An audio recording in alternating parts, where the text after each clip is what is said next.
கரங்களை வைத்து கர்த்தரை ஸ்தோத்திரம் பண்ணுவோம். கர்த்தர் நல்லவர். அல்லேலூயா, அல்லேலூயா. இன்னைக்கு ஆண்டவர் இந்த மாதத்துக்கு நம்ம கொடுத்த இந்த வார்த்தையை நம்ம வாசிப்போம். முதலாவதாக ஏசாயா 27ஆம் அதிகாரம் எடுத்துங்க. ஏசாயா 27ஆம் அதிகாரம் 3ஆம் வசனம். 27:3 நான் வாசிக்கிறேன். எல்லாரும் எடுத்தாச்சா? 830 பழைய ஏற்பாடுல 830 பக்கம். கர்த்தராகிய நான் அதை காப்பாற்றி அடிக்கடி அதற்கு தண்ணீர் பாய்ச்சி ஒருவரும் அதை சேதப்படுத்தாதபடிக்கு அதை இரவும் பகலும் காத்துக்கொள்வேன். நல்லா கவனிங்க. இன்னைக்கு ஆண்டவர் நமக்கு என்ன சொல்றாருன்னா, நான் அதை அப்படின்னும் போது நல்லா கவனிங்க. இங்க எதை சொல்றாரு? ஒரு திராட்சை செடியை குறித்து சொல்றாரு. இந்த திராட்சை செடி யாருன்னா, நல்லா கவனிங்க, நம்ம தான். நானே மெய்யான திராட்சை செடி. யோவான் 15 அதிகாரத்தில் ஆண்டவர் சொல்றார் இல்லையா, என் பிதா திராட்சை தோட்டக்காரர். சரியா? அப்போ அவர் சொல்றாரு 5ஆம் வசனத்துல, அது 15:5 என்ன சொல்றாரு? நான் செடி, நீங்கள் கொடிகள். புரியுதா? அப்ப திராட்சை தோட்டத்துல செடி இருக்குது, அதுல என்ன இருக்குது? கொடிகள் இருக்கு. கொடிகள்ல தான் கனி கொடுக்கும். நீங்கள் என்னில் நிலைத்திருந்தால், ஒருவன் என்னில் நான் அவனிலும் என் வார்த்தைகள் அவனிலும் நிலைத்திருந்தால் அவன் என்ன செய்வான்? மிகுந்த கனிகளை கொடுப்பான். சரியா? அப்போ இங்க திராட்சை தோட்டத்தை குறித்து இங்க பேசுறார். புரியுதா? அப்போ உங்களை, உங்க குடும்பத்தை, உங்க வாழ்க்கை, தனிப்பட்ட ஜீவியம், இதை குறித்து ஆண்டவர் பேசுறார். நல்லா புரிஞ்சுக்க. அவர் என்ன பண்றாரா? அதை காப்பாற்றி, முதல்ல என்ன செய்யற சொல்லுங்க, வாயை தர சொல்லுங்க, காப்பாற்றி. யோவான் 17 அதிகாரத்தில் ஆண்டவருடைய ஜெபம் நல்ல அருமையான ஒரு ஜெபம். புரியுதா? நீர் அவர்களை உலகத்திலிருந்து எடுத்துக்கொள்ளும்படி நான் வேண்டிக் கொள்ளாமல், அவர்கள் உலகத்தில் இருக்கும்போது தீமை அவர்களை சேதப்படுத்தாதபடி, தீமை அவர்களை தொடாதபடிக்கு, தீமையிலிருந்து அவர்களை காத்து கொள்ளும்படி ஜெபிக்கிறேன், வேண்டிக் கொள்ளுகிறேன். அப்போ ஆண்டவர் இந்த திராட்சை செடிக்காக, இல்ல கொடிக்காக, இந்த தோட்டத்துக்காக ஜெபம் பண்றாருன்னா உங்களுக்காக. சொல்லுங்க, புரியுதா? உங்க குடும்பத்துக்காக ஆண்டவர் என்ன செய்யறார்? ஜெபம் பண்றார், வேண்டுறார். அதுக்கு என்னென்னலாம் செய்யறாரா? அதை காப்பாத்துறார். 2வது, அடிக்கடி அதற்கு தண்ணீர் பாய்ச்சி. சொல்லுங்க, அநேகருடைய சூத்திரத்தினால என்ன பெருகும்? சொல்லுங்க, கிருபை பெருகுகிறது. அப்ப இங்க எல்லாம் சேர்ந்து கர்த்தரை துதித்து ஆராதிக்கும் போது கிருபை பெருகுது. அந்த கிருபை தான் நமக்கு ஊற்றப்படுகிற தண்ணீர். புரியுதா? அப்போ நீங்க அந்த ஞாயிற்றுக்கிழமை அந்த ஆராதனையில நீங்க மிஸ் பண்ணிட்டீங்கன்னா எதை இழந்துட்டீங்க? சொல்லுங்க, எதை இழந்துட்டோம்? கிருபை இழந்துட்டோம். எதை இழந்தாலும் பரவாயில்ல, எதை இழக்கக்கூடாது? கிருபை இழக்கக்கூடாது. புரியுதா? அப்போ அடிக்கடி அதற்கு தண்ணீர். இப்போ எந்தெந்த சூழ்நிலைக்கு எப்படிப்பட்ட கிருபை தேவை, உங்களுக்கு என்ன பலம் தேவை, சத்துவம் தேவை, அதையெல்லாம் ஆண்டவர் கொடுக்கிறார். அந்த யோவான் 15 அதிகாரம் அப்பப்போ திருப்பி திருப்பி படிச்சு பாருங்க, இதை சேர்த்து. அதுல என்ன சொல்றாரு? கனி கொடுக்கிற கொடி எதுவோ, கனி கொடாத கொடி அறுத்து போடுறாரு. அது எங்க போய் விழுது? அக்னியிலே சுட்டெரிக்கப்படுகிறது.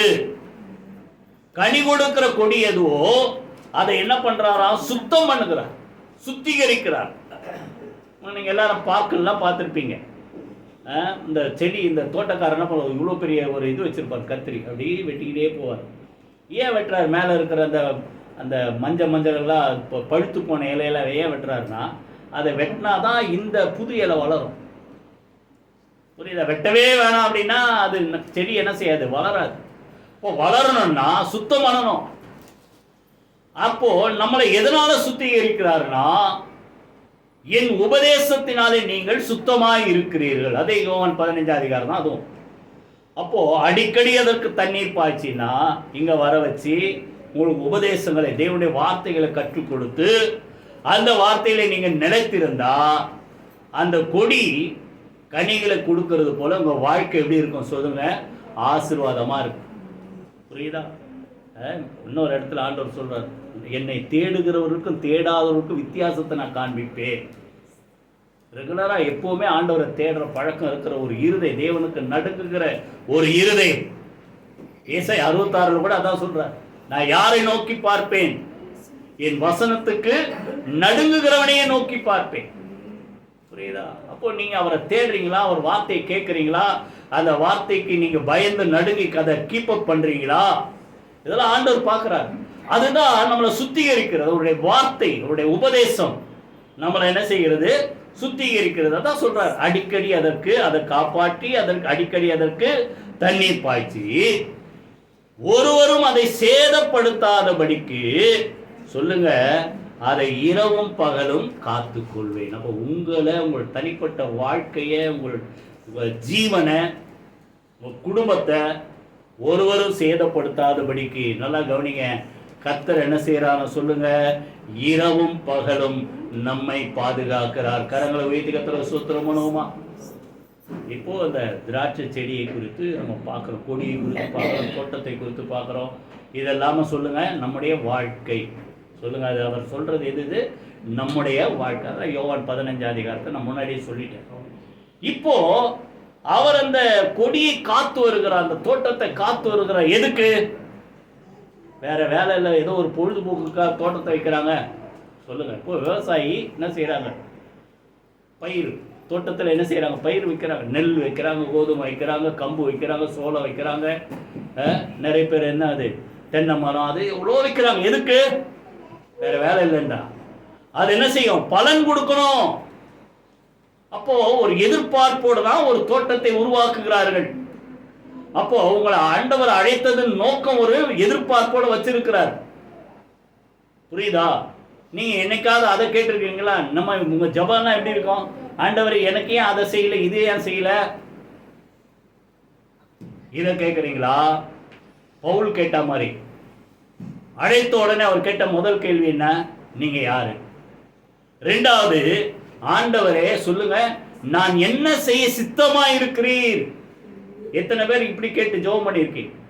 ஆண்டவரே என்னை கூப்பிட்டீங்க, எப்படியோ இருளின் அதிகாரத்தில் இருந்தேன், ஆண்டவர் அறியாத ஒரு குடும்பத்தில் இருந்தேன், நான்லாம் அப்படிதான் இருந்தேன், என்ன அழைத்தார். புரியுதா? கிட்டத்தட்ட ஒரு மணி நேரம் மேல என்னால உணர முடிஞ்சது. கண்ணை திறந்து இயேசுவை நான் பார்க்கல, ஆனா அவர் இருக்கிற மாதிரி என்னால உணர முடிஞ்சது, அவர்கிட்ட பேசுற மாதிரி என்னால உணர முடிஞ்சது. புரியுதா? அப்ப என்னைக்காவது ஒரு நாளாவது என்னை அழைத்தீங்களே, எதுக்காக அழைத்தீங்க, நான் என்ன செய்யணும்? நீங்க எல்லாருக்கும் என்ன குறை? அவர் எனக்கு அதை செய்யல, இதை செய்யல, இதை விட்டுட்டு நான் என்ன செய்ய? எம்ஜிஆர் ஒரு இதில் பாடுவார், என்ன பாட்டு? நாடு என்ன செய்தது எனக்கு கேள்வி கேட்கறத விட்டு நீ என்ன செய்தா? புரியுதா? இன்னைக்கு நிறைய பேர் ஆண்டவர் செய்யல, ஆண்டவர் செய்யலன்றதை விட்டுட்டு நீங்க என்ன செய்றீங்க? புரியுதா? இப்போ அந்த கேள்வி கேளுங்க. அவர் ஒரு எதிர்பார்ப்போடு உங்களை வச்சிருக்கிறார். தோட்டத்தை வச்சவர் என்ன செய்திருக்கிறார்? ஒரு எதிர்பார்ப்போடு வச்சிருக்கிறார். என்னதுக்கு? கனி கொடுக்க முடியும். இது புரிஞ்சுக்கணும்னா அதே ஏசாயா இன்னொரு அதிகாரம் எடுங்க, 5 அதிகாரம் எடுங்க. அந்த திராட்சை தோட்டத்தை குறித்து 2ஆம் வசனத்துல, என் ஒரு திராட்சை தோட்டம் உண்டு, கடைசி வார்த்தை 1ஆம் வசனத்துல அதை குறித்து ஒரு பாடுவேன்னு சொல்லிட்டு 2ஆம் வசனத்துல சொல்றாரு, 5:2ல அவர் அங்கே சொல்றார், நான் காப்பாற்றுவேன், இரவும் பகலும் காத்து கொள்ளுவேன். எப்படி காத்து கொள்றாரு சொல்லுங்க? வேலி அடைத்து. வேலி அடைக்கிறாரா? உங்களை, உங்க குடும்பத்தை வேலி அடைக்கிறாரா? சொல்லுங்க. புரியுதா? கர்த்தர் வேலி அடைக்கிறார். பின்னால பார்ப்போம். வேலி அடைத்து அதில் உள்ள கற்களை பொறுக்கிய அந்த வேர் கல் இருந்தா அந்த வேர் தடுக்கும். அப்போ நீங்க ஆண்டவருக்கு கனி கொடுக்கறதுக்கு எது தடையாரோ அந்த தடையெல்லாம் கர்த்தர் நீக்கிறார். புரியுதா? கற்களை பொறுக்கி அதிலே நற்குல திராட்சை செடிகளை நட்டு அதில் நடுவில் ஒரு கோபுரத்தை கட்டி அதில் ஆலயம் உண்டு பண்ணி, நல்லா கவனிங்க, கோபுரத்தை உண்டாக்குறார், ஆலயம் உண்டாக்குறார். அப்படின்னா என்ன அர்த்தம்? அந்த செடியை வச்ச உடனே இந்த செடி என்ன செய்யும்? பழம் கொடுக்கும், திராட்சை கனி கொடுக்கும், திராட்சை பழம் கொடுக்கும். அதற்கு பிறகு அந்த திராட்சை பழத்தை நான் என்ன செய்வேன்? ஆலைன்னா என்னது? இந்த மில் ஜூஸ் ஆக்குவேன். ஏன்னா அவருடைய பிரதானமான உணவு அப்பமும் திராட்சை ரசம். புரியுதா? அப்போ அந்த திராட்சை ரசத்தை புழிந்து நான் ஸ்டோர் பண்ணி வைப்பேன். ஸ்டோர் பண்றதுக்கு ஒரு இடத்தை ரெடி பண்றேன். இவ்வளோ ரெடி பண்ணி அவர் என்ன செய்யறாரா? அது நல்ல திராட்சை பழங்களை தரும் என்று காத்திருந்தேன். எத்தனை பேர் புரியுது? இது ஏதோ ஒரு தோட்டத்துக்கு இல்லைங்க, நமக்கு தான் ஆண்டவர் சொல்றாரு. எத்தனை பேர் புரியுது? காத்திருக்கிறார். நீ அவருக்கு கனி கொடுப்ப கனி கொடுப்ப கனி கொடுப்ப. ஏன்னா எல்லாம் ரெடி பண்ணிட்டு வச்சிட்டாரு, வேலி அடைச்சிட்டாரு, சுத்தம் பண்ணிட்டாரு, பழம் கொடுக்கும், அதை என்ன செய்ய ஜூஸ் எடுத்து ஸ்டோர் பண்ணி வைக்கிறதுக்கு எல்லாம் ஸ்டோரேஜ் எல்லாம் ரெடி பண்ணியாச்சு. எவ்வளவு எதிர்பார்க்கிறார் பாத்தீங்களா நம்ம கிட்ட ஆண்டவர். காத்திருக்கிறார். முடிவு என்னது? முடிவு என்னது? வாசிக்க மாட்டீங்களா? முடிவு என்னது? அதுவோ சொல்லுங்க, கசப்பான பழங்களை தந்தது. கசப்பான பழத்தை யாராவது ஸ்டோர் பண்ணி வைப்பாங்களா? ஜூஸ் போடுவாங்களா? புரியுதா? அதுவோ சொல்லுங்க வாயை திறந்து, கசப்பான பழங்களை தந்தது. இப்ப என்ன கசப்பு? கசப்பு என்ன சொல்லுங்க, புரியுதா? நல்லா கவனிங்க. ஒரு சில வசனத்தை நீங்க வாசிங்க. எபிரேயர்ல 12:15-16 ரெண்டு வசனம் வாசிங்க. அதற்கு பிறகு இன்னொரு 2 வசனம். ஒருவனும் தேவனுடைய கிருபையை இழந்து போகாதபடிக்கு யாதொரு கசப்பான வேர். நல்லா கவனிங்க. அதான் நான் முதலே சொன்னேன். கர்த்தரை தேடி வர சேர்ந்து ஆராதிக்க அநேகருடைய சூத்திரத்தினால சொல்லுங்க கிருபை பெருகும். அந்த கிருபை நீங்கள் இழந்து போனா என்ன நடக்குதான்?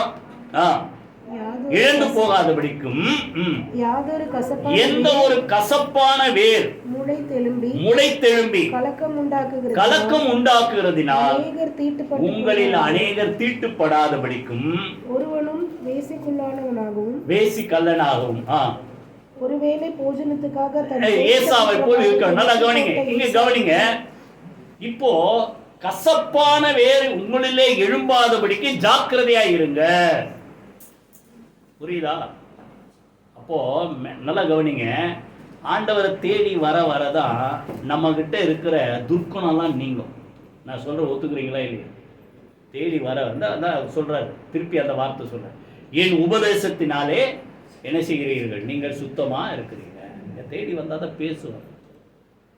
தேடி வருமோ ஆண்டவர் பேசுறார். இல்லைன்னா நீங்க வேதத்தை வாசிக்கும் போது பேசுறார், பைபிள் படிக்கும் போது பேசுறார். புரியுதா? இன்னும் சொல்லப்போனா இந்த வேதம் முகம் பார்க்குற கண்ணாடி. புரியுதா? நமக்குள்ள என்ன இருக்குதுன்றது இந்த கண்ணாடியை பார்க்கும்போதே தெரியுது. ஐயோ இது நம்மளை விட்டு நீங்கணும். புரியுதா? அப்போ அவர் காத்திருக்கிறார். இது என்னாச்சு? கசப்பான பழத்தை கொடுத்துருச்சு. என்ன கசப்பு? கசப்பான வேர் உங்களுக்குள்ள வராதபடிக்கு கிருபையை பற்றி கொள்ளுங்க. கை வைத்து கர்த்தரை ஸ்தோத்திரம் பண்ணுங்க. புரியுதா? அப்போ தேவனை எந்த அளவுக்கு நீங்க தேடி அவரோடு கூட ஐக்கியத்தை அதிகப்படுத்துறீங்களோ உங்களுக்குள்ள என்ன வராது? சொல்லுங்க, கசப்பு வராது. அவர் எதிர்பார்ப்பு நிறைவேறணும்னா நமக்குள்ள என்ன பரவணும்? சொல்லுங்க, கசப்பான செடியா மாறக்கூடாது. புரியுதா? இந்த கசப்பு என்னன்னா 2 வார்த்தை. அதுக்கு பிறகு எப்படி நம்மளை பாதுகாக்கிறான்றத பார்ப்போம். அப்போஸ்தலர் நடபடிகள் 8:23. அப்போஸ்தலர் நடபடிகள் 8:23 யாராவது வாசிங்க. நீ கசப்பான பிச்சிலும் பாவக்கட்டிலும் கட்டப்பட்டிருக்கிறதாக காண்கிறேன். இதை யாரை குறித்து சொல்றாரு பவுல்? பிலிப்பு. யாரை குறித்து சொல்றாருன்னா, அங்க ஒரு மந்திரவாதி இருக்கான், சீமோன். அவன் மந்திர சக்தியை பார்த்து எல்லாம் பிரமித்தார்களாம்.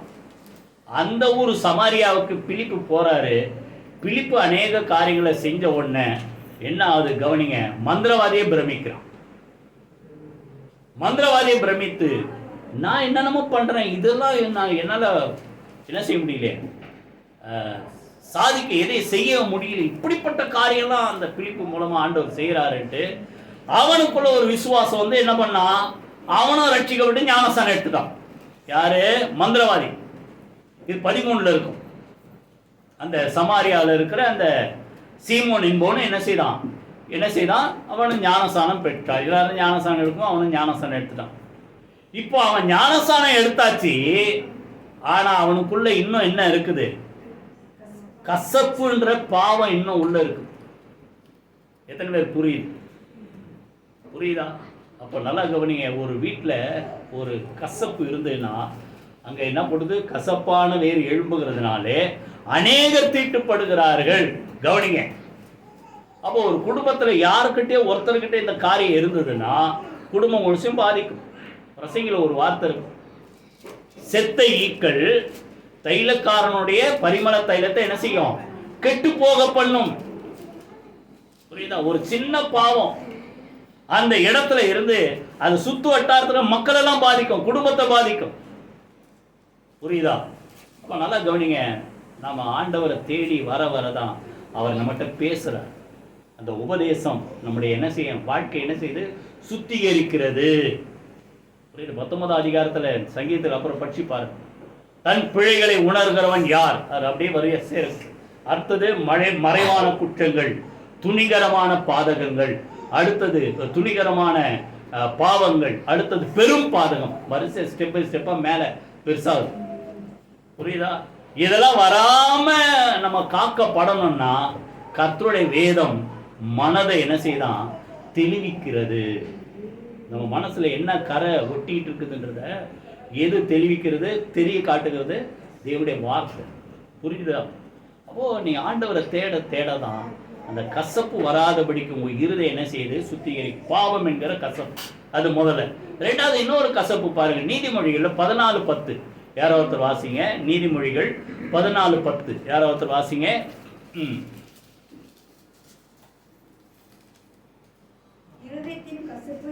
இருதயத்தின் கசப்பு இருதயத்திற்கே தெரியும். நல்லா கவனிங்க.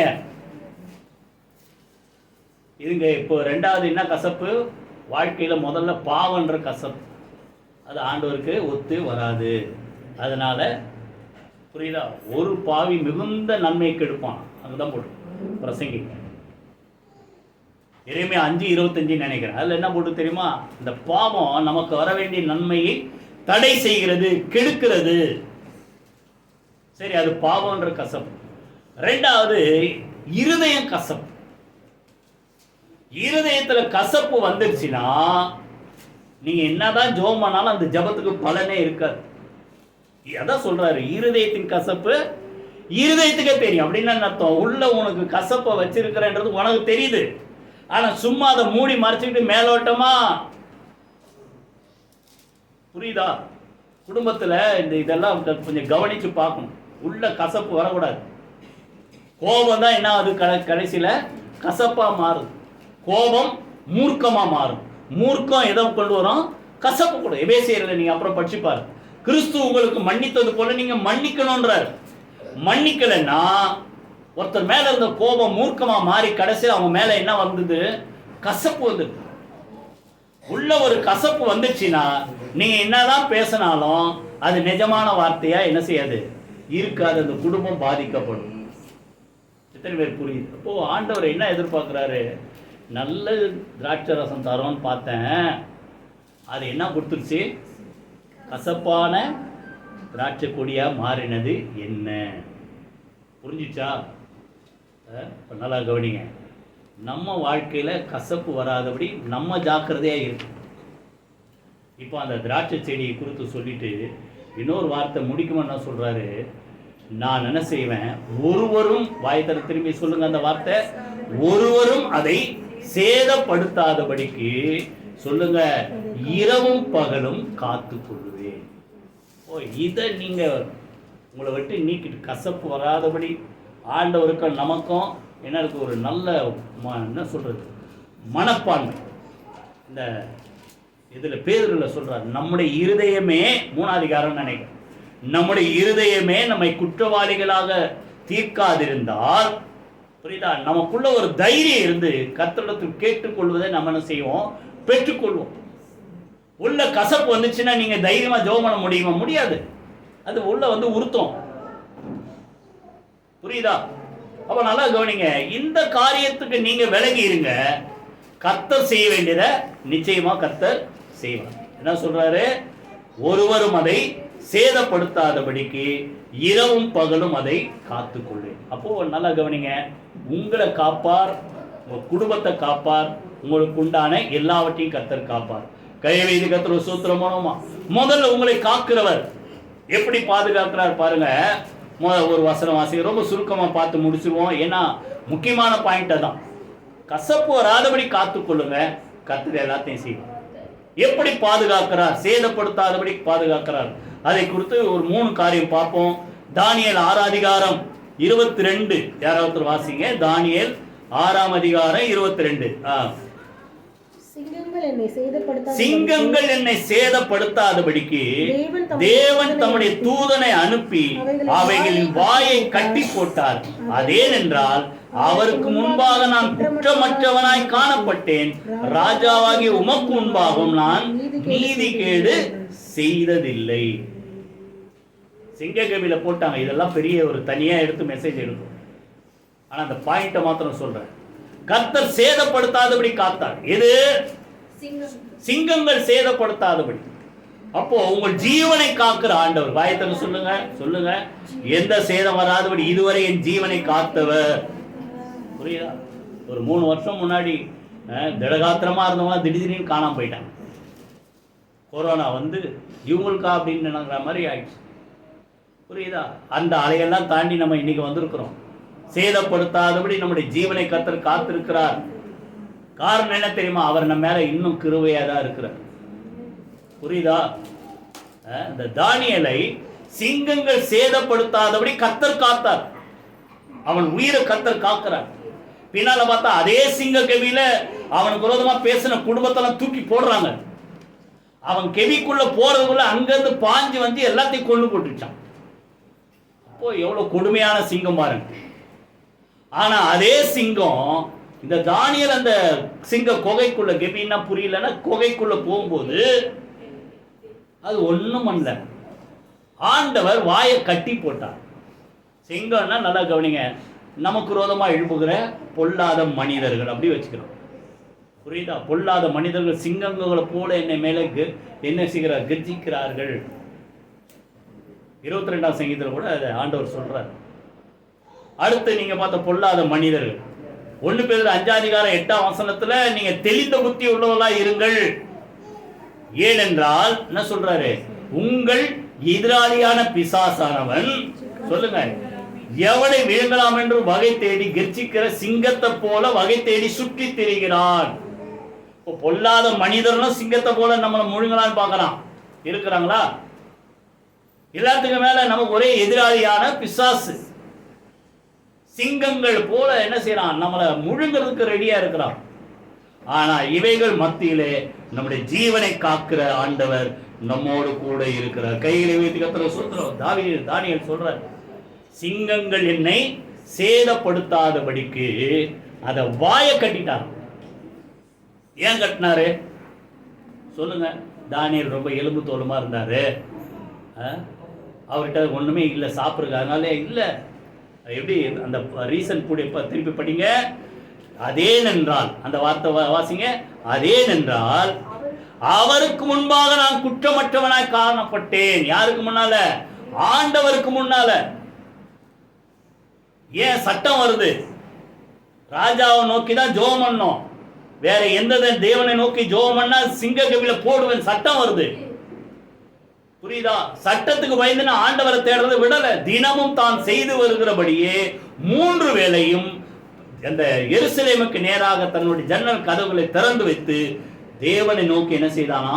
ஜெபம் பண்ணா. புரியுதா? ஒரு இன்னைக்கு அப்படி டெய்லி 3 வேளை தொழுகிறவர்கள் இருக்கிறாங்க. புரியுதா? அட்லீஸ்ட் நீங்க காலைல ஒரு தடவை நைட்டு ஒரு தடவை ஜெபம் பண்ணலாம் இல்லையா? சரி, அதை விட்டுறேன். வாரத்துக்கு ஒரு தடவை இங்க வரணும். அதை தான் நான் எதுக்கு திருப்பி என்ன பாஸ் வந்ததுக்கே திரும்பி வந்துட்டீங்க. புரியுதா? அப்போ அவருக்கும்பா குற்றமற்றவனா காணப்பட்டேன்னு அர்த்தம். ஆண்டவர் வந்து என்ன குற்றம் சாட்ட முடியும், ஏன் வரல அப்படின்னு கேட்க மாட்டார். புரியுதா? அப்போ அவன் மனசுல ஒரு தைரியம் இருக்குது, நான் ஆண்டவருக்கும்பாக குற்றமற்றவன். 2வது, ராஜாவுக்கு நீதிகேடு செய்த. அவன் எவ்வளவு தைரியமா கதவை பூட்டிக்கிட்டு ஜெபம் பண்ண யாருக்கும் தெரியாது. கதவை தெரிஞ்சிருச்சு ஜெபம் பண்றான், எல்லாருக்கும் தெரிஞ்சது. கொண்டு வந்து எங்க போட்டாங்க சொல்லுங்க? சிங்க கவியிலே போட்டார்கள். புரியுதா? அந்த ராஜாவை சொல்றான் பாருங்க. தானியேல் 23 வாசிங்க. அப்பொழுது ராஜா தன்னை மிகவும் சந்தோஷப்பட்டு தானியேலை கெபியிலிருந்து தூக்கிவிட சொன்னான். அப்படியே தானியேல் கெபியிலிருந்து தூக்கிவிடப்பட்டான். அவன் தன் தேவன் பேரில் விசுவாசித்திருந்தபடினால் அவனில் ஒரு சேதமும் காணப்படவில்லை. தேவன் மேல விசுவாசம் வைங்க. அவன் கிட்ட ஒரு சேதம் காண. அதுக்கு முன்னாடி 3ஆம் அதிகாரத்துல பார்த்தா 3 பேரை கொண்டு போய் எங்க போட்டாங்களாம்? அக்கினி சூளையில போட்டாங்க. அங்க போட்டுக்குது. அந்த எதை கூட சேதப்படுத்தலையா? அவருடைய வஸ்திரங்கள் கூட சேதப்படுது. இருக்கும் பாருங்க அந்த ஒரு வார்த்தை. அவருடைய சால்வைகள் 3:27 புரியுதா? அவங்களை கொண்டு போய் அக்னி 7 மடங்கு சூடாக்கி உள்ள போடுறாங்க. அவங்கள அழிக்கணும்ட்டு பொற்சிலை வணங்கல அப்படின்றதுக்காக. அங்க என்ன ஆச்சா? அவங்க போட்டிருக்கிற அந்த சால்வை கூட என்ன செய்யல? சேதப்படல. அடுத்தது மயிர் கூட கருகல. அக்னி அவர்கள் மேல் பலம் செய்ய முடியல. ஏன் தெரியுமா? ஆண்டவரை மாத்திரம் தான் ஆராதிப்பேன். புரியுதா? தேவனுக்கு நமக்கு அதான் சொல்றேன், நல்ல மனசாட்சி. பின்னால் அது ஒரு வார்த்தை சொல்றேன், புரியுதா? அப்போ இங்க எந்த தீங்கும் உங்களை சேதப்படுத்தாதபடி கர்த்தர் நம்மளை என்ன செய்வாரா சொல்லுங்க? பாதுகாப்பார். புரியுதா? சிங்கம் போல அவன் கர்ஜித்து வந்தாலும் சரி, அவன் உங்களை என்ன செய்ய முடியாது சொல்லுங்க, சேதப்படுத்த முடியாது. அங்க லூக்கா 10ஆம் அதிகாரத்துல நீங்க வாசித்து பார்த்தீங்கன்னா 70 பேரை அனுப்புறாரு. முதல்ல 12 பேர் சீஷருக்கு முக்கியமானவங்க, பிரதான அப்போஸ்தலர்கள். அப்படி அடிஷனலா ஒரு 70 பேர் அனுப்புறாரு. அந்த 70 பேர் போய் ஊர் ஊரா போய் சுவிசேஷத்தை சொல்றாங்க. புரியுதா? அங்க பெரிய ஒரு அற்புதங்கள் நடக்குது. சந்தோஷமா ஆண்டவர்கிட்ட திரும்பி வராங்க. 10ஆம் அதிகாரம் நீங்க அப்புறம் நோட் பண்ணி 17 இருந்து 19 வரைக்கும் வாசித்து பாருங்க. சந்தோஷமா திரும்பி வந்து ஆண்டவர்கிட்ட என்ன சொல்றாங்க? ஆண்டவரே, பிசாசுகளும் எங்களுக்கு உம்முடைய நாமத்தினால் நடுங்குகிறது அப்படின்னு. உடனே பிசாசு நடுங்குதுன்ட்டு நீ சந்தோஷப்படாத, பேரை தேவன் ஜீவ புஸ்தகத்தில் பரலோகத்தில் எழுதி வச்சிருக்காருன்றதுக்காக என்ன செய்யுங்க, சந்தோஷப்படுங்கன்னு சொல்லிட்டு அடிஷ்னலா ஒரு வார்த்தை சொல்ற. அந்த 10 யாரோ ஒருத்தர் வாசிங்க, 19ஆம் வசனம் மாத்திரம். லூக்கா 10:19 வாசிங்க. நல்லா கவனிங்க. சர்ப்பங்களையும் தேள்களை, இதெல்லாம் சத்துருடைய கிரியைகள். சர்ப்பங்கள், தேள்கள், சத்துருடைய சகல வல்லமையும் மேற்கொள்ளவும் உங்களுக்கு அதிகாரம் கொடுக்கிறேன், ஒன்றும் உங்களை சேதப்படுத்தாது. நல்லா கவனிங்க. இந்த தைரியம் முதல்ல உங்களுக்கு இருக்கணும். நான் ஆண்டவருடைய பிள்ளை. ஃபாதர் ஒரு பழைய பாட்டு, நான் இயேசுவின் பிள்ளை, என்ன இல்லை, பயமே இல்லை.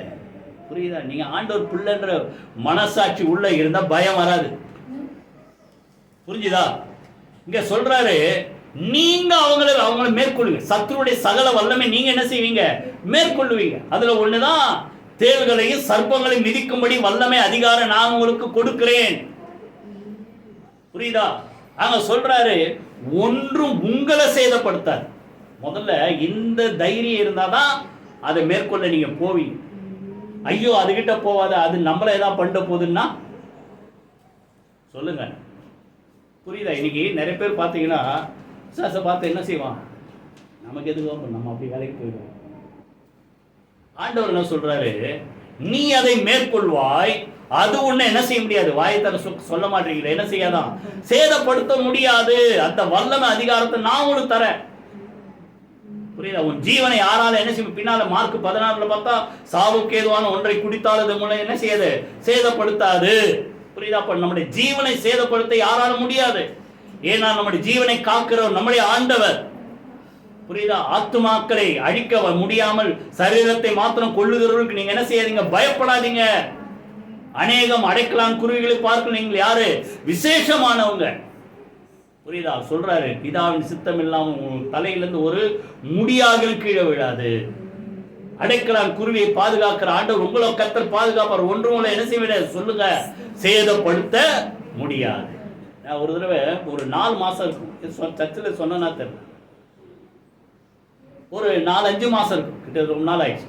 சொல்லணும்னு நினைச்சு சொன்னா தெரியும். மத்தியானம் ஒரு நாள் கடைக்கு போயிட்டு பைக்கு எடுத்துக்கிட்டு வீட்டில் அந்த ஸ்லோப்பிங்கில் பைக்கு ஏறுது. கேட்டை திறந்துட்டு ஏறுறேன், பார்த்தா குறுக்க ஒரு சின்ன ஒரு பாம்பு ஓடுது. எங்கள் வீட்டில் அந்த அப்பார்ட்மெண்ட். எனக்கு அதை பார்த்துனோம், கொஞ்சம் என்ன சொல்கிறது, பயம் இருக்காத, அது செய்யும், என்னடா இது வந்துச்சு. ஆனால் எனக்கு அதை விட இன்னொரு பயம் என்னன்னா, பக்கத்தில் காரில் நிறுத்துது, இது பாட்டு காருக்குள்ளே போயிடுச்சுன்னா அப்புறம் அது யாரை துரத்துறது, சரியா? பாம்புனோன்னு பல்லியை பார்த்து பயப்படுறீங்களாம்மா? சரி, இங்கே கவனிங்க. சரியா? அப்புறம் சரிட்டு நான் என்ன பண்ணிட்டேன், கேட்டை சாத்திட்டு வண்டி நிறுத்திட்டு அதை, ஆனால் அது அப்படி போய் அங்கே கொஞ்சம் அப்படி நிற்கிது. இது ஒன்று வெளியே துரத்தி விடணும், புரியுதா? சரிட்டு என்ன பண்ணேன், வேற அந்த நேரத்தில் வீட்டுக்குள்ளெல்லாம் போகிறதுக்குள்ள அது வேற எங்கே உள்ள ஓடிட போதுட்டு அங்கே என்னை பார்த்தோன்னே இந்த பெருக்கிறவங்க இவ்வளோ பெரிய ஒரு தொடப்பை வச்சுருந்தாங்க, கட்டை இவ்வளோ பெருசு, வேற எதுவும் இல்லைன்றதால அதை எடுத்து ஓங்கி ஒரு முதல்ல அடிக்கல, சரி வெளியே போட்டுன்ட்டு வெளியே தான் துரத்தி விட்டேன். அது கொழுப்பு பிடிச்சது, என்ன பண்ண வெளியே போகாம திருப்பி உள்ள வருது. உள்ள வந்த உடனே சரின்ட்டு அடிக்கிறது, ஓங்கி ஒரு அடிக்கிற, அது என்ன பண்ணுச்சு, குட்டியோண்டு இவ்வளவுதான் இருக்கும், ஒரு 1.5 அடி தான் இருக்கும், அது இப்படி படம் எடுக்குது பாருங்க. அப்போ இந்த பார்த்து அதான் அது எதுக்குன்னு நான் இப்போதான் புரிஞ்சுக்கிட்டேன், நம்மளை பயம் காட்டுறது. அது பார்த்தா கொஞ்சம் பயமாக தான் இருக்கும், சும்மா ஓடுறதுக்கும் இப்படின்னா அது ஊன்ட்டு ஒரு மாதிரி அது காட்டுற மாதிரி இருக்குது, பார்த்தா எப்படி இருக்கும் உடல, புரியுதா? ஏன்னா நம்ம இப்போ இதை விட்டா என்ன ஆகும், திருப்பி கண்டிப்பா அது உயிரோட விட்டா திருப்பி உள்ளதான் வரும் அது அப்படின்ட்டு திருப்பி போட்டு நல்லா அடின்னு அடிச்சு, முதல்ல ரோட்ல தான் துரத்தின, ஆனால் திருப்பி வரதை பார்த்தோன்னே நல்லா அடிச்சு, அதுக்கப்புறம் அது செயலிழந்து போனதுக்கு அப்புறம் தான் செருப்பை போட்டு காலில் வீசு, புரியுதா? இப்போ நல்லா கவனிங்க. எப்படின்னா என்ன அர்த்தம், அது நம்மளை என்ன பண்ணுது, பயம் காட்டுது. அதை தான் காட்ட முடியும். பிசாசு உங்களுக்கு விரோதமா இந்த உணர்வை தான் தர முடியும். ஏன்னா ஆண்டவர் சொல்றாரு, ஒன்றும் இப்ப சொல்ல மாட்டீங்களே, ஒன்று உங்களை என்ன செய்யாது, சொல்லுங்க, ஒன்று உங்களை என்ன செய்யாது, சேதப்படுத்தாது. பயம்தான் காட்டுவான், பயம்தான் காட்டும், சேதப்படுத்த முடியாது. கைகளை வீட்டு கத்திர சோத்திரம், ஒருவரும் அதை சேதப்படுத்தாதபடி சொல்லுங்க, இரவும் பகலும் காத்துக்கொள்வேன். தானியேல சிக்ககவில போட்டு பொய் குற்றம் சாட்டுதான், அதுவும் புரியுதா? உள்ள போட்டாங்க, ஆனா கர்த்தர் தானியேலுடைய உயிரை கர்த்தர் சிங்கங்கள் என்ன சொல்றது முழுங்காத படிக்கலன்னா அதை சேதப்படுத்தாதபடி கர்த்தர் என்ன செய்தார், காத்தார். ரெண்டாவது எதை காக்கிறாராம், இன்னைக்கு நம்ம வாசித்த அந்த சங்கீதத்தில் 147:13 வாசிங்க. 147:13. அவர் உன் வாசல்களின் தாழ்பாள்களை பலப்படுத்தி, அவர் உன் வாசல்களின் தாழ்பாள்களை பலப்படுத்தி உன்னிடத்தில் உள்ள உன் பிள்ளைகளை ஆசீர்வதிக்கிறார். கர்த்தர் கவனிங்க, முதல்ல உன் ஜீவனை காக்கிறார், யாரால சேதப்படுத்த முடியாது. ஏன்னா 30ஆம் சங்கீதம் நினைக்கிறேன், அதுல இருக்கும், என் 15ஆம் சங்கீதம், என் காலம் 15 30, சரி ஞாபகம் இல்லை, என் காலங்கள் அவருடைய கரத்தில், புரியுதா? உன் லைஃப் அவர்கிட்ட இருக்குது, புரியுதா? அவர் சொல்றாரு, கவனிங்க, உன் வாசல்களின் தாழ்வு, உன் குடும்பத்தை கர்த்தர் பாதுகாக்கிறார், ஒருவரும் சேதப்படுத்தாதபடிக்கு உன் குடும்பத்தின் அந்த தாழ்பாள்களை பலப்படுத்தின அர்த்தம், குடும்பத்தை கர்த்தர் காத்து உன்னிடத்தில் உள்ள உன் பிள்ளைகளை என்ன செய்கிறார் சொல்லுங்க, ஆசீர்வதிக்கிறார். இந்த உன்னத பாட்டு நான் ஒரு தடவை எடுத்திருக்கேன், ஞாபகம். 4ஆம் அதிகாரத்தில் பார்த்தா அருமையான தோட்டத்தை குறித்து அங்க இருக்கு, புரியுதா? அவர் என்ன செய்யறாரா, அந்த வேலி அடைக்கப்பட்ட ஒரு தோட்டம். என் சகோதரியே, என் மணவாளின் யாரு, வேலி அடைக்கப்பட்ட தோட்டம், முத்திரிக்கப்பட்ட கிணறு, புரியுதா? அப்ப நல்லா கவனிங்க, உங்க குடும்பத்தை கர்த்தர் இப்படியாக என்ன செய்கிறார் சொல்லுங்க, பாதுகாக்க. யோபு தேவனுக்கு பயந்து சன்மார்க்கனும் எப்படி இருக்கிறான், நீதிமானும் தேவனுக்கு பயந்து பொல்லாப்புக்கு விலகுற மனுஷனா இருக்கிறபடினால ஆண்டவர் என்ன செய்தாரோ அவனையும் அவன் குடும்பத்தை என்ன செய்தாரோ சொல்லுங்க, சுற்றி வேலி அடைத்து பாதுகாத்தார். யோபுக்கு மாத்திரம் இல்ல, யாரெல்லாம் ஆண்டவரை நம்பி அவருக்கு பயந்து நடக்கிறாங்க, ஒவ்வொரு குடும்பத்தை சுற்றிலும் ஆண்டவர் என்ன செய்யறார், வேலி அடைத்து பாதுகாக்கிறார். இதான் சொல்றார், உன் வாசல்களின் தாழ்பாள்களை பலப்படுத்தி உன் பிள்ளைகளை என்ன செய்கிறார், ஆசீர்வதிக்கிறார். அந்த பாதுகாப்பை மீறி எந்த தீங்கும் உங்க குடும்பத்தை என்ன செய்ய முடியாது சொல்லுங்க, தொட முடியாது, சேதப்படுத்த முடியாது. புரியுதா? அவன் உள்ள ஏதாவது பண்ணணும்னு நினைக்கிறான், முடியல. ஆண்டவர்கிட்ட கேட்கிறான், நீங்க அவனையும் அவனுக்கு உண்டான எல்லாவற்றையும் சுற்றி வேலி அடைக்கவில்லையா? புரியுதா? அப்புறம் பார்த்தா கொஞ்சம் பர்மிஷன் கொடுக்கதான் அவன் என்ன செய்ய முடியும், யோப குடும்பத்தை தொட முடியுது. புரியுது? அப்போ ஆண்டவருடைய அனுமதி இல்லாம, இன்னும் சொல்ல போனா அவருடைய சித்தம் இல்லாம எந்த ஒரு மனிதனும் உங்களுக்கு விரோதமா என்ன செய்ய முடியாது? சொல்லுங்க, சேதப்படுத்த முடியாது. எனக்கு ரொம்ப பிடித்த வார்த்தை, அந்த எருசலேம் மதில்கள் இடிக்கப்பட்டு ஊரே ஒண்ணு இல்லாம மண்மேடா இருக்குது. அந்த ஊர்ல போய் திருப்பி அந்த எஸ்ரா நெகேமியா காலத்துல இந்த மக்கள் வராங்க, வந்து அந்த எருசலேம் மதில திருப்பி கட்டணும், தேவனுடைய ஆலயத்தை திருப்பி கட்டணும்னு வரும்போது அங்க நிறைய சத்துருக்கள் அவங்களுக்கு ரொம்ப எழும்புறாங்க. எழும்பும் போது அந்த சூழ்நிலையில தான் ஆண்டவர் பேசுறார். மதில் இல்லாத பட்டணத்தை போல அந்த எருசலேம் நகரம் இருக்கும் போது சகரியா 2:5 ஆண்டவர் சொல்றாரு, நானே அதற்கு சுற்றிலும் அக்கினி மதிலாயிருந்து அது நடுவிலே மகிமையாயிருப்பேன். கையை வைத்து கர்த்தருக்கு ஸ்தோத்திரம் பண்ணுவோமா? புரியுதா? அன்னைக்கு அந்த எருசலேமை காத்த ஆண்டவர், சொல்லுங்க, இன்னைக்கும் உங்க குடும்பத்தை, உங்க பிள்ளைகளை, உங்க வீட்டை என்ன செய்வார்? சொல்லுங்க, நிச்சயமா கர்த்தர் பாதுகாப்பார். அல்லேலூயா. புரியுதா? நான் அதற்கு சுற்றிலும் அக்கினி மதிலாயிருந்து அது நடுவில் மகிமையார். முதல்ல உங்கள் ஜீவனை காக்கிறார், யாரை சேதப்படுத்த முடியாது. புரியுதா? ரெண்டாவது, உங்கள் குடும்பத்தை, உங்கள் பிள்ளைகளை கர்த்தர் காக்கிறார். ஒரே ஒரு வசனம் வாசிங்க, ஏசாயா 4:5 வாசிங்க. ஏசாயா 4:5 வாசிங்க பார்க்கலாம். அப்பொழுது கர்த்தர் சீயோன் மலையிலுள்ள எல்லா வாசஸ்தலங்களிலும் அதில் சபைகள் மேலும் பகலிலே மேகத்தையும் புகையையும் இரவில் கொழுந்து விட்டு எரியும் அக்கினி பிரகாசத்தையும். நல்லா கவனிங்க, சீயோன் மலைனா தேவ ஜனங்கள் வாசம் பண்ணுகிற ஒரு நகரம். அப்படி வச்சுங்க. சபைக்கு வந்தாலும் சரி, வீட்டில் வாசஸ்தலத்துல இருக்கும் போதும் சரி, ஆண்டவர் என்ன செய்வார்? பகல்ல மேகத்தையும் புகை, அதான் அந்த மேகஸ்தமம் அக்கினி ஸ்தம்பம் அப்படி வச்சுங்க, அவர்களை பாதுகாத்தது போல. புரியுதா? புகையும் இரவிலே சொல்லுங்க கொழுந்து விட்டு எரிகிற அக்கினி பிரகாசத்தை கர்த்தர் உண்டாக்குவார். அப்போ இரவும் பகலும் சொல்லுங்க, அதை யோபே சொல்றார், அவருடைய தீபம் என் தலையின் மேல் பிரகாசித்தது, அவர் ரகசிய செயல் கூடாரத்தின் மேல் தங்கி இருந்தது. இப்போ யோபால பார்க்க முடியுது ஆண்டவருடைய பாதுகாப்பு வீட்டு மேல இருக்குதுன்னு. புரியுதா? அதே போல ஒவ்வொரு குடும்பங்கள், ஒவ்வொரு குடும்பங்கள் மேலும் தேவனுடைய பாதுகாப்பு இரவிலும் பகலிலும் சொல்லுங்க உண்டாக்குவார். மகிமையான மேலெல்லாம் சொல்லுங்க காவல் உண்டாயிருக்கும். சொல்லுங்க, இரவும் பகலும் ஒருவரும் அதை சேதப்படுத்தாதபடி. ரெண்டாவது எதை காப்பார்? வாய் நீங்க சொல்ல மாட்டீங்க, எதை காப்பார? சொல்லுங்க, உங்க குடும்பத்தை. மூன்றாவது, கடைசியா ஒரு 5 நிமிஷத்தில் முடிச்சிருவோம். லூக்கா 22 31-32 2 வசனம் வாசிங்க. பின்னும் கர்த்தர், சீமோனே சீமோனே, சீமோனே சீமோனே, இதோ கோதுமையை சுலகினால் புடைக்கிறது போல சாத்தான் உங்களை புடைக்கிறதற்கு உத்தரவு கேட்டுக்கொண்டான்.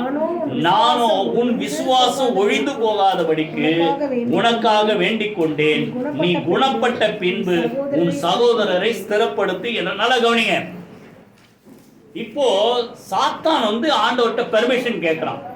அங்க பழைய ஏற்பாடுல யோபு குடும்பத்தை டெஸ்ட் பண்றதுக்கு ஒரு பெர்மிஷன் கேட்ட மாதிரி யோபை டெஸ்ட் பண்றது. இங்க சாத்தான் பெர்மிஷன் கேட்கிறான். புரியுதா? உங்க சீசர் என்ன சொன்னான்னு தெரியாது, சும்மா நம்மளா ஒரு கற்பனை பண்ணிக்க வேண்டியதான். சீசர் சொல்றீங்களே, இவங்கெல்லாம் எப்படி வராங்க பாருங்க, அப்படி ஏதோ ஒன்று கேட்டிருப்பான். அப்போ அவர் என்ன பண்ணாராம்? உன் விசுவாசம் ஒழிந்து போகாதபடிக்கு சொல்லுங்க உனக்காக நான் வேண்டிக் கொண்டேன். அப்போ நல்லா கவனிங்க, பேதுருக்கு விரோதமா ஏதாவது செஞ்சு அவனுக்குள்ள இருக்கிற தேவன் மேல இருக்கிற விசுவாசத்தை குலைக்கும்படி, புரியுதா, சாத்தான் ட்ரை பண்றான். ஆனா நான் என்ன செய்யறேன்? உன் விசுவாசம் சொல்லுங்க ஒழிந்து போகாதபடிக்கு உனக்காக நான் வேண்டிக் கொண்டேன். அப்ப நல்லா கவனிங்க, நம்முடைய விசுவாசத்தை காக்கிறோம். வாயத்தில் சொல்லுங்க, நமக்குள்ள சொல்லுங்க. அழிந்து போகிற பேதுரு நிருபத்தில் தான் சொல்றேன், அழிந்து போகிற பொன் எதனால சோதிக்கப்படும்? அக்னியினால் சோதிக்கப்படும். ஆனா அந்த பொண்ணை விட விலையேறப்பட்டது எதுவும்? தேவன் மேல நீங்க வச்சிருக்கிற விசுவாசம். புரியுதா? அதிலும் விலையேற்ற பெற்றதா இருக்கிற அந்த தேவன் மேல இருக்கிற விசுவாசம் சோதிக்கப்படும் போது நீங்கள் குற்றமற்றவர்களாக காணப்படும். கை வைத்து கர்த்தருக்கு ஸ்தோத்திரம் பண்ணுவோம். அப்போ அந்த விசுவாசத்துக்கு ஒரு சோதனை, விசுவாசத்தை கெடுக்கிறது. புரியுதா? ஆனா ஆண்டவர் சொல்றாரு, உன் விசுவாசம் ஒழிந்து போகாதபடிக்கு, அது சேதப்படுத்தாதபடிக்கு நான் என்ன செய்த, உனக்காக ஜெபம் பண்ணேன். ஏன்னா தேவன் ஒரு திட்டம் போட்டு வச்சிருக்கு. பின்னால அப்போஸ்தலர் நடவடிக்கையில தான் அது நடக்குது. 2ஆம் அதிகாரத்துல தான் பேதுரு எஞ்சி பிரசங்கம் பண்றாரு. புரியுதா? அதுக்கப்புறம் பார்த்தா 3000 பேர், 4000 பேர், ஆயிரக்கணக்கான மக்கள் சபையில சேர்க்கப்படுகிறார்கள். புரியுதா? இப்போ ஆண்டவர் ஒரு திட்டம் பேதுரு வச்சு செய்யணும்ன்றது வச்சிருக்கும் போது, இப்பவே அவன் கெட்டு போய் பின்வாங்கி போயிட்டான்னா, விசுவாசம் எல்லாம் போயிட்டான்னா, ஏன்னா யூதாஸ் போயிட்டான். புரியுதா? அவர் அவனை வச்சு வச்சிருக்கிற திட்டம் நிறைவேறாம போயிடுன்றதுக்காக அவர் என்ன செய்தாராம், அவனுடைய விசுவாசம் சேதப்படாதபடி, இல்லைன்னா விசுவாசம் ஒழிந்து போகாதபடிக்கு நான் உனக்காக என்ன செய்த, வேண்டிக் கொண்டேன். அது மாத்திரம் இல்ல, இன்னொரு திட்டம் பேதுரு வச்சிருக்காரு. அது நமக்கும் சேர்த்தா சொல்றாரு. வாசிங்க, அதுக்கு முன்னாடி அதிலேயே சொல்றாரு பாருங்க, 29 வாசிங்க. அது பேதுருக்கு மாத்திரம், நமக்கும். ஆகையால் என் பிதா எனக்கு ஒரு ராஜ்யத்தை ஏற்படுத்தினது போல, அதே லூக்கா 22:29, நான் உங்களுக்கு ஏற்படுத்துகிறேன். புரியுதா?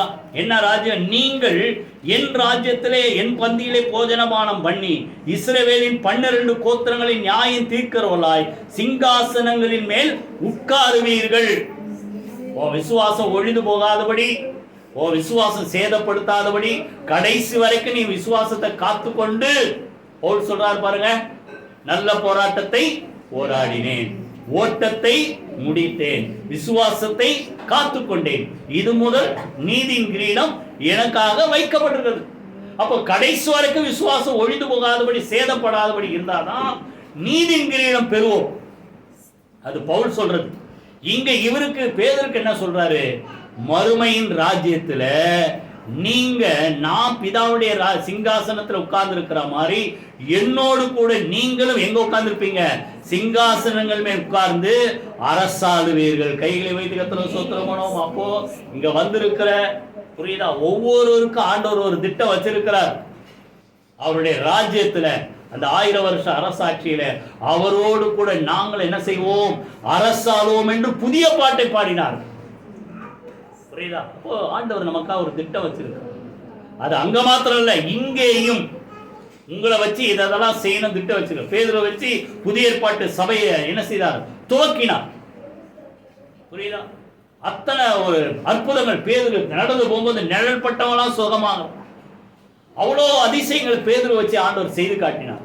அப்போ அவன் வந்து மறுதலுக்கு யூதாச மாதிரி போயிட்டா என்ன ஆவதுட்டு அவனுக்காக ஒரு திட்டம் வச்சு அவன் விசுவாசம் சேதப்படுத்தாதபடிக்கு தேவன் ஆண்டவராக இயேசு என்ன செய்தாராம், அவனுக்காக சொல்லுங்க வேண்டிக் கொண்டார். உங்க விசுவாசம் சேதப்படுத்தாதபடி சொல்லுங்க, கர்த்தர் என்ன செய்யறார், இன்னைக்கு நமக்காக ஜெபம். புரியுதா? ஆனா ரெண்டு விஷயம் இருக்குது. முதல்ல அவர் நமக்காக ஜெபம் பண்றாரு, முதல்ல நம்ம ஒழுங்காரு. அது ஒரு வசனத்தை வாசித்து நம்ம முடிப்போம். 1 தீமோத்தேயு 1ஆம் அதிகாரம், 1 தீமோத்தேயு நம்முடைய விசுவாசம் சேதப்படாதபடிக்கு என்ன செய்யணும்?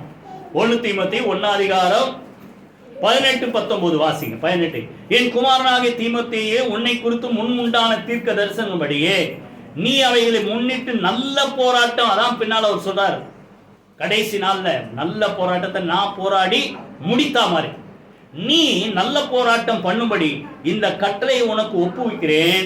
நீ விசுவாசமும் நல் மனசாட்சி உடையவனாய் இரு.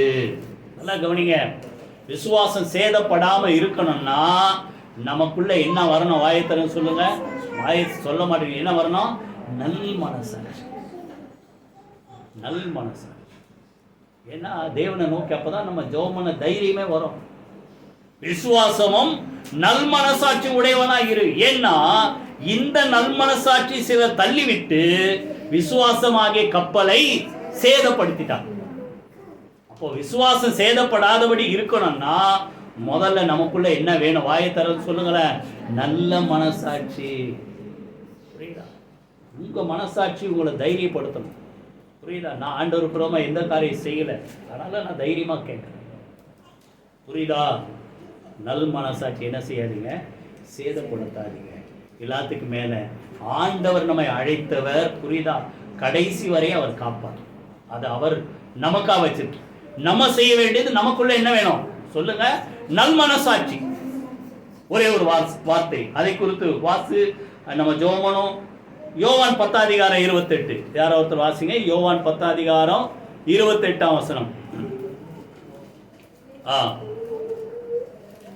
யோவான் 10:28 வாசிங்க. நான் அவைகளுக்கு நித்திய ஜீவனை கொடுக்கிறேன், அவைகள் ஒரு காலம் கெட்டு போவதில்லை, ஒருவனும் அவைகளை என் கையிலிருந்து பறித்து கொள்வது இல்லை.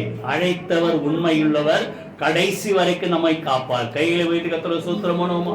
அவர் சொல்றாரு, நான் அவைகளை என்ன செய்தேன், அழைத்தேன், அவைகளுக்கு நித்திய ஜீவனை கொடுக்கிறேன். எப்படி நித்திய ஜீவன்? ஒன்றான தேவனாகி உம்மையும் நீர் அனுப்பினவராகி இயேசு கிறிஸ்துவையும் அறிவதே நித்திய ஜீவன். புரியுதா? அந்த நித்திய ஜீவன் எது மூலமா நமக்கு உறுதி செய்கிறார்? என் மாம்சத்தை புசித்து, புரியுதா, என் ரத்தத்தை பானம் பண்ணுகிறவனுக்கு என்ன உண்டு? நித்திய ஜீவன் உண்டு. யோவான் 6 சொல்ற, கடைசி நாளில் நான் அவனை இழுப்பேன். அப்போ நம்மளை அழைத்தவர், அவர் நமக்காக சிந்தின அந்த ரத்தத்தின் புண்ணியத்தினாலே நம்முடைய பாவங்களை மன்னித்து அதை நம்ம நினைவுகூர அதன் மூலமா நம்முடைய விசுவாசத்தை பலப்படுத்தி கடைசி வரைக்கும் காப்பார். அவைகள் ஒரு காலம் கெட்டு போவாது. அவைகளை ஆண்டவராக இயேசு கிறிஸ்துடைய கையிலிருந்து ஒருவரால் என்ன செய்ய முடியாது சொல்லுங்க, பறித்து கொள்ள. 3 காரியம். ஒருவரும் அதை சேதப்படுத்தாதபடி இரவும் பகலும் என்ன செய்வேன், காத்துக்கொள்வேன். எது? உங்கள் ஜீவனை யாரை சேதப்படுத்த முடியும்? அவர் கையில் இருக்கு. 2வது உங்க குடும்பம் கர்த்தர் வேலி எடுத்து காக்கிறார். 3வது உங்களுக்குள்ள இருக்கிற தேவன் மேல வச்சிருக்கிற விசுவாசம் சேதப்படும். புரியுதா? அந்த சேதப்படுத்தாதபடிக்கு பேதுருக்காக ஜெபம் பண்ணவர் நமக்காக இப்போ ஜெபம் பண்றார். புரியுதா? பிள்ளைகளே, நீங்கள் பாவம் செய்யாதபடிக்கு உங்களுக்கு இதை சொல்லுகிறேன். ஒருவன் பாவம் செய்வானால் பிதாவாகிய தேவனிடத்துல ஆண்டவராகிய பரிகாரியாரன் ஆண்டவராகிய இயேசு கிறிஸ்து என்ன செய்யற சொல்லுங்க, நீதிபரராகிய இயேசு கிறிஸ்து அவனுக்காக சொல்லுங்க பரிந்து பேசிக் கொண்டிருக்கிறார். அந்த பேதுருக்கு ஜெபம் பண்ணவர் நமக்காக ஜெபம் பண்றவங்க விசுவாசம் ஒடிந்து போகாது. எல்லாரும் எழுந்திரு கர்த்தரை ஸ்தோத்திரம் பண்ணி ஜெபம் பண்ணுவோம். ஹல்லேலூயா. ஜெபம் பண்ணுவோமா? கரங்களை உயர்த்தி கர்த்தரை ஸ்தோத்திரம் பண்ணுவோம். நன்றி தகப்பனே, உடைய வார்த்தைக்காக நன்றி செலுத்துகிறோம். ஹல்லேலூயா. கர்த்தராகிய நான் அதை காப்பாற்றி அடிக்கலைக்கு தண்ணீர் பாய்ச்சி ஒருவரும் அதை சேதப்படுத்தாதபடிக்கு இரவும் பகலும் அதை காத்துக்கொள்ள. நல்ல கரங்களை உயர்த்தி கர்த்தரை ஸ்தோத்திரம் பண்ணுங்க. ஜீவன் ஆண்டவர் கையில இருக்குது. அவருடைய சித்தம் எல்லாம் அவருடைய அனுமதியும் எல்லாம் ஒருவரால தொட முடியாது. ஹல்லேலூயா. 2வது உங்க குடும்பத்தை கர்த்தர் வேலி எடுத்து பாதுகாக்கிறார். யோவன் குடும்பத்தை பாதுகாத்தது போல உன் வாசல்களின் தாழ்பாங்களை பலப்படுத்தி உன்னிடத்துல உன் பிள்ளைகளை ஆசீர்வதிக்கிறார். 3வது உனக்குள்ள இருக்கிற விசுவாசம் பொன்னை விட மேலானது. அதிலும் விலையேறப்பட்டதா இருக்கிற அந்த விசுவாசம் ஒழிந்து போகாதபடிக்கு, சேதப்படாதபடிக்கு நல்மனசாட்சியோடு நம்ம காத்துக்கொள்வோம். எல்லாத்துக்கும் மேல ஆண்டவர் நமக்காக பரிந்து பேசிக் கொண்டிருக்கிறார். கடைசி வரைக்கும் அவருடைய ராஜ்யத்துல கொண்டு போய் சேர்க்கிற வரைக்கும் கர்த்தர் நம்முடைய விசுவாசம் சேதப்படாதபடி கர்த்தர் காப்பார். நன்றி தகப்பனே, நீ சொன்ன வார்த்தைக்காக நன்றி செலுத்துறோம். ஒருவரும் அதை சேதப்படுத்தாதபடிக்கு இரவும் பகலும் காத்துக்கொள்வேன் சொன்ன வார்த்தைப்படி எங்களையும் எங்களுடைய வாழ்க்கையும் கிறிஸ்தவ ஜீவியத்தையும் எங்கள் குடும்பத்தையும் எங்களுக்குள்ளா இருக்கிற ஆண்டவர் பேரை வச்சிருக்கிற அந்த விசுவாசத்தையும் ஒருவரும் சேதப்படுத்தாதபடி இரவும் பகலும் காத்து உம்முடைய வார்த்தையினால் எங்களை பலப்படுத்தி உம்முடைய பிரசன்னத்தினால் எங்களை பலப்படுத்தி எங்களை வந்தாவே உயிரோடு கர்த்தர் இதுவரைக்கும் பாதுகாத்தது போல உம்முடைய ராஜ்யத்திலே நாங்கள் கொண்டு போய் சேர்க்கிற வரைக்கும் ஆண்டவர் எங்களை கொண்டு போய் சேர்க்கிற வரைக்கும் நீர் அப்படியா செய்து எங்களை பலப்படுத்துவதற்காக நன்றி செலுத்துகிறோம். உம்முடைய நாமம் மகிமைப்படுவதாக. இயேசு கிறிஸ்துவின் ஜீவனுள்ள ஜெயமுள்ள நாமத்தில் ஜெபிக்கிறோம் நல்ல பிதாவே. ஆமென், ஆமென். நம்முடைய கர்த்தராகிய இயேசு கிறிஸ்துவின் கிருபை, பிதாவே தேவனுடைய அன்பும் பரிசுத்த ஆவியானவருடைய அந்யோன்ய ஐக்கியமும் நம் அனைவரோடும் சகல பரிசுத்த அனைவரோடும் ஆண்டவராகிய இயேசு கிறிஸ்து வருகமட்டு இருப்பதாக. ஆமென். என் ஆத்துமாவே கர்த்தரை ஸ்தோத்திரி, என் முழுமே பரிசுத்த நாமத்தை ஸ்தோத்திரி, என் ஆத்துமாவே கர்த்தரை ஸ்தோத்திரி, அவர் செய்த சகல உபகாரங்களை மறவாதே. ஆமென், ஆமென், ஆமென். God bless you. இப்போ ஒரு பாட்டு